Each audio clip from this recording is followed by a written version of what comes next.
BJP-യെ തച്ചുടയ്ക്കാൻ ഏത് മാർഗവും സ്വീകരിക്കാൻ തയ്യാറെന്ന രീതിയിലേക്ക് കോൺഗ്രസ് മുന്നേറുമ്പോൾ കോൺഗ്രസിന് കലവറയില്ലാത്ത പിന്തുണയുമായി AIUDF-ഉം രംഗത്ത് വരികയാണ്.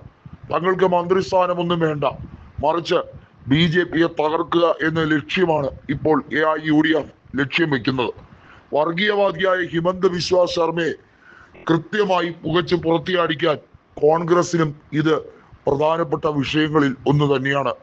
ഗൗരവ് ഗൊഗോയ് മുൻകൈ എടുത്തുകൊണ്ട് ഈ ചർച്ച സമന്വയിപ്പിക്കാനാണ് തീരുമാനിച്ചിരിക്കുന്നത്. അങ്ങനെ വരുമ്പോൾ ആസാമിൽ കൃത്യമായും കോൺഗ്രസിന് അധികാരത്തിലേക്ക് കയറാൻ കഴിയും എന്ന് വളരെ വ്യക്തമായി തന്നെ പറയാം.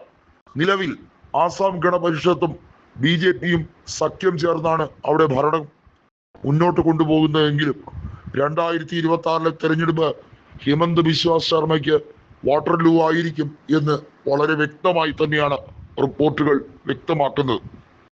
ഇന്ത്യ ടുഡേയിലടക്കം വർഗീയവാദിയായി ഹിമന്ത ബിശ്വ ശർമ്മ അവിടെ ന്യൂനപക്ഷത്തെ തച്ചുടയ്ക്കാൻ ശ്രമിക്കുകയാണ്.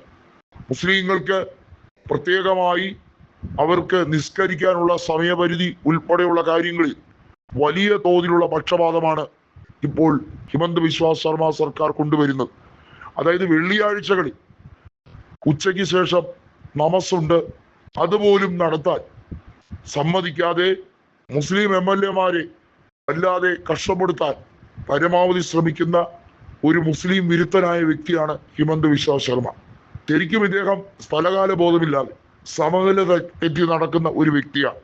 കോൺഗ്രസ്സുകാരനായി രാഷ്ട്രീയ ജീവിതം ആരംഭിച്ച് BJP-യുടെ പ്രീതി പിടിച്ചു വിറ്റാൻ അന്ധമായ മുസ്ലിം വിരോധം കാത്തു സൂക്ഷിക്കുന്ന വ്യക്തിയാണ് ഹിമന്ത ബിശ്വ ശർമ്മ. AIUDF നേതാക്കൾ കൃത്യമായി കോൺഗ്രസുമായി ചേർന്നുകൊണ്ട് മുന്നോട്ട് പോകണം എന്ന ഒരു രീതിയിലേക്ക് കാര്യങ്ങൾ കൊണ്ടുപോവുകയാണ്.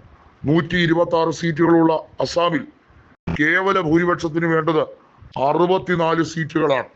കോൺഗ്രസും സഖ്യകക്ഷിയായി AIUDF-ഉം ഒക്കെ വന്നാൽ ഹിമന്തിന്റെ ചീട്ട് കീറുമെന്ന് ഉറപ്പ്. BJP-യിൽ പോലും തമ്മിലടി രൂക്ഷമാണ്. സർബാനന്ദ സോനോവാൾ പക്ഷം ആഗ്രഹിക്കുന്നത് ഹിമന്തിന്റെ പരാജയം തന്നെയാണ്. ഹിമന്തിനെ സംബന്ധിച്ചിടത്തോളം അധികാരം നഷ്ടപ്പെട്ടാൽ പിന്നെ അസാമിൽ നിന്നിട്ട് ഒരു കാര്യവുമില്ല. പ്രതിപക്ഷം അധികാരത്തിലേക്ക് വരുന്ന നിമിഷം ഹിമന്ത് നാട് വിടാനാണ് പ്ലാൻ ചെയ്തിരിക്കുന്നത്.